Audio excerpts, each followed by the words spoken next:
Quand on arrive au moment tant attendu de l'adoption de son chien, c'est un moment qui est incroyable et qu'on a souvent idéalisé. Au moment de l'adoption de Mia, je m'étais déjà fait l'image d'un chien qui serait parfaitement obéissant dès les premiers jours, avec qui on pourrait se connecter directement, qui serait sociable, qui serait joueur. Et en fait, il n'en est rien, parce que le chien parfait qu'on s'est imaginé avant l'adoption, eh ben, il n'existe pas. Et heureusement, parce que c'est ça qui fait la beauté de notre relation, c'est le fait que notre chien, on va le guider toute sa vie pour s'intégrer dans un monde qui n'est pas le sien, avec nos propres codes, avec nos propres règles. On va l'aider à s'adapter à notre style de vie, à notre environnement, à notre famille. Et ça va être le sujet de cette vidéo. On va voir pourquoi votre chien ne peut pas être parfait, comment le guider, comment ça peut avoir un impact fort sur votre relation. Et je pense que cette vidéo, elle vous aidera à savoir également quel style de chien est fait pour vous. Et je pense qu'en fin de compte, le vrai problème, c'est qu'on a des attentes qui sont totalement irréalistes, peut-être par manque d'expérience. Mais en fait, votre chien, dès son arrivée, il ne peut pas être tout de suite obéissant et adapté à votre mode de vie. Il ne faut pas oublier que lorsqu'on adopte un chiot, il vient d'être retiré à sa mère, il est souvent dans un état du coup un petit peu de stress, donc il ne va pas tout de suite être en confiance, être propre, être sociable.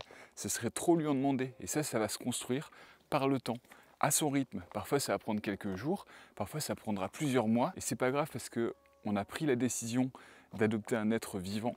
On en est responsable et c'est à nous de construire cette relation de confiance, de construire une méthode d'éducation qui va l'aider à devenir le chien qu'on espère. Mais il faut prendre en compte que chaque chien, il a ses propres particularités. Mia a sa propre personnalité. C'est un chien qui est très joueur, c'est un chien qui est sociable, mais qui est un petit peu peureux. C'est un chien qui a besoin d'être mis en confiance. Et ça fait partie de sa manière d'être et c'est mon rôle de l'aider à progresser là-dessus. Et c'est vrai que si on oublie que chaque chien, il va avoir ses propres besoins, un besoin d'attention, un besoin d'avoir un cadre, le besoin de se dépenser, le besoin d'être stimulé de manière cognitive. Tous ces besoins, s'ils ne sont pas remplis, ça peut créer effectivement des problèmes de comportement, des comportements qu'on n'attend pas, qu'on espère ne pas voir se développer chez notre chien. Et ça, il faut le prendre en compte. Souvent, ce qu'on oublie, c'est quels sont les centres d'intérêt de nos chiens. Un des centres d'intérêt communs, ça va être le fait de sentir ce qu'il y a autour de nous, de découvrir son environnement. C'est pour ça que je prône autant les balades, mais il y a des chiens qui vont préférer être récompensés avec de la nourriture et d'autres simplement avec des caresses.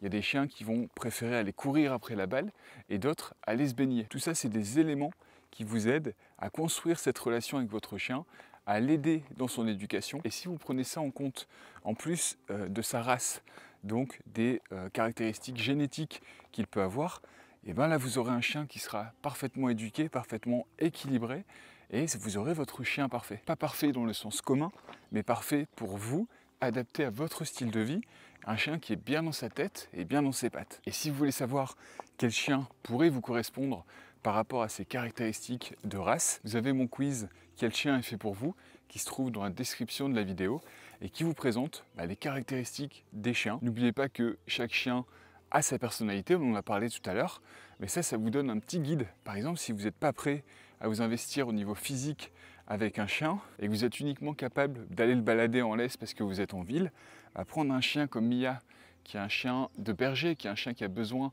d'être stimulé au niveau psychologique, au niveau physique, d'avoir des activités qui l'enrichissent, ça va être très compliqué d'avoir un chien qui est heureux. Moi, j'en ai fait l'expérience il y a quelques années.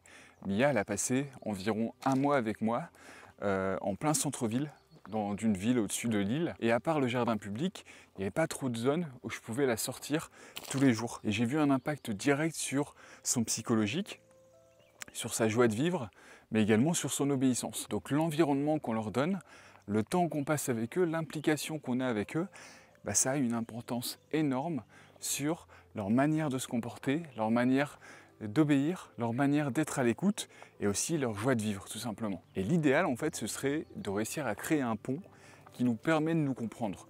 Parce qu'on n'a peut-être pas le même langage oral, mais on a plein de caractéristiques, plein de méthodes qui nous permettent de communiquer avec notre chien beaucoup plus efficacement, de l'aider à comprendre ce qu'on veut, ce qu'on attend de lui et de nous également être plus observateur et plus à l'écoute de ses besoins. Parce que même si le chien parfait, il n'existe pas, on peut quand même l'aider à s'intégrer dans notre vie. On peut le guider en lui donnant une bonne éducation, en l'éduquant, en créant le socle qui lui permettra de construire une belle vie avec nous, et tout ça dans le respect et la bienveillance. L'avantage de ça, c'est que ça va créer une relation qui va être positive entre le maître et son chien. On va essayer de faire en sorte que nos méthodes, elles soient adaptées à notre chien et à ses envies. Et la bonne nouvelle, c'est que c'est plutôt facile à adapter, puisqu'on a des dizaines, voire des centaines de scientifiques, d'éthologues, de spécialistes canins qui ont étudié le sujet depuis des centaines d'années. L'un des plus connus, ça va être Skinner, qui a étudié ce qu'on appelle le conditionnement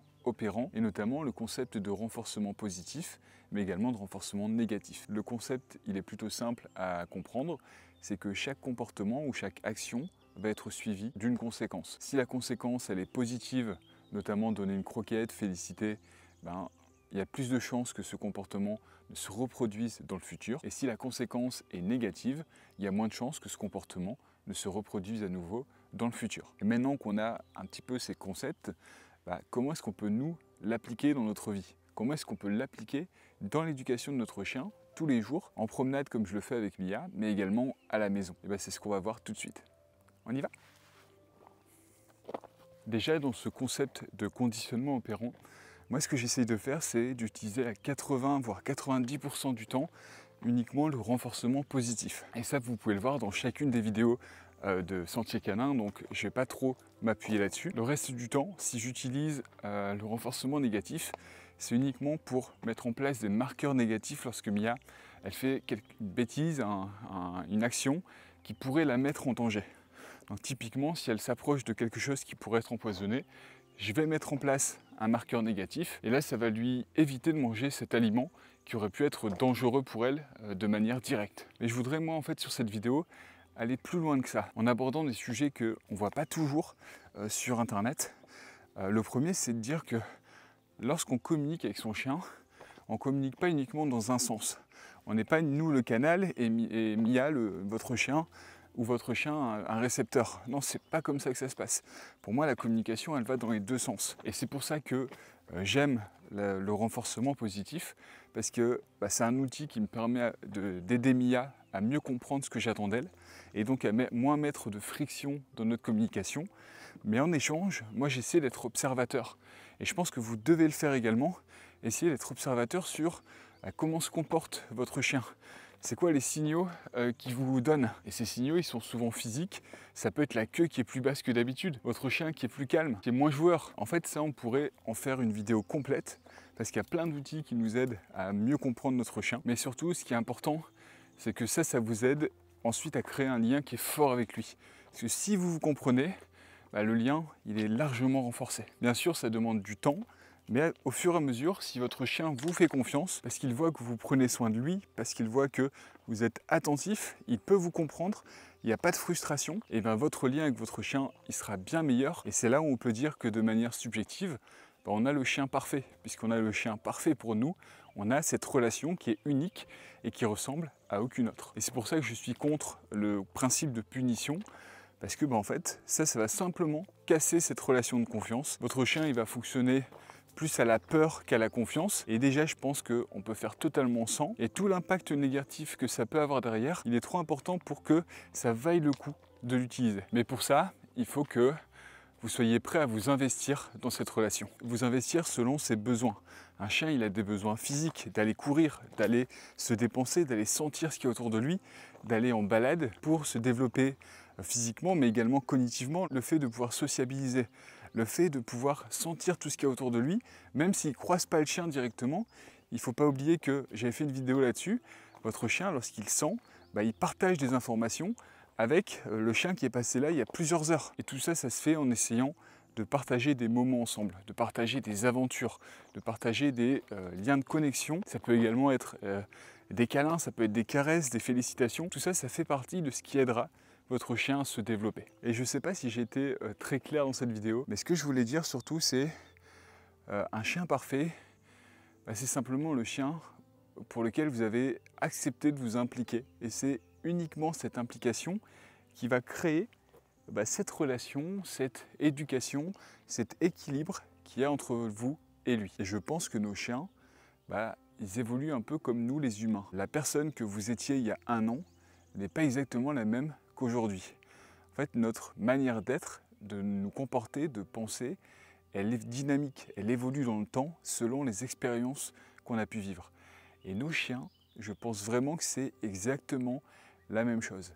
Par rapport à l'éducation, aux expériences que vous lui faites vivre, à l'implication que vous acceptez de mettre dans la relation, tout ça, c'est des facteurs qui vont créer le chien que vous aurez dans 3 mois, dans 6 mois, dans 1 an. L'éducation, elle n'est jamais terminée. C'est ça qui est génial, parce qu'on apprend tous les jours, on découvre de nouvelles choses. Les besoins de Mia ne sont pas les mêmes aujourd'hui, elle a 5 ans, que lorsqu'elle avait 6 mois. C'est plus le même chien, c'est plus la même vision des choses, et pourtant notre relation, elle en est d'autant plus forte, parce qu'on a vécu plein de choses ensemble. Et c'est pour ça que le quiz que je vous ai proposé, je pense que c'est un bon indicateur, mais il faut le prendre avec des pincettes, parce qu'il y a l'aspect génétique, avec les caractéristiques des chiens, mais il y a également tout l'aspect qui n'est pas contrôlable, notamment le vécu qu'a eu votre chien avant que vous l'adoptiez.